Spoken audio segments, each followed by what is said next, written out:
4. Entrez dans la synagogue par la porte du milieu en passant par le passage central. La synagogue, divisée en de vastes rangées de bancs avec pour chacun un pupitre, est typiquement ashkénaze.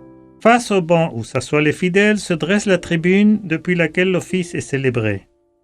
Derrière, on peut voir le Aron HaKodesh, l'arche sacrée où l'on garde les rouleaux de la Torah. La lumière qui se trouve au-dessus s'appelle Ner Tamid et remplace celle du chandelier à 7 branches qu'allumait le grand prêtre à l'époque du temple de Jérusalem. De part et d'autre du Aron HaKodesh se trouvent 2 menorahs qui symbolisent le chandelier. Au-dessus de celle-ci, on peut lire la phrase « Sache devant qui tu te tiens debout ».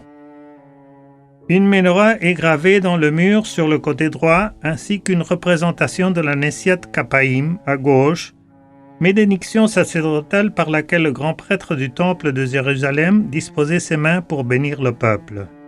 Aussi bien sur la coupole, à l'intérieur de l'étoile de David, comme sur le triangle qui se trouve au-dessus de l'arche sacrée, figure le tétragramme, l'écriture du nom de Dieu que nous ne savons ni écrire ni prononcer. À côté de la mima, vous pouvez noter des plaques in memoriam avec les noms des membres de la communauté ou des proches décédés.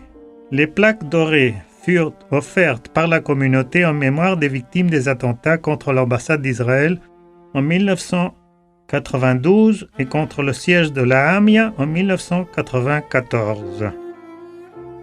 Tout en haut, de part et d'autre, les vitraux représentent différentes scènes correspondant à des épisodes emblématiques du judaïsme, comme par exemple le déluge ou les 10 commandements.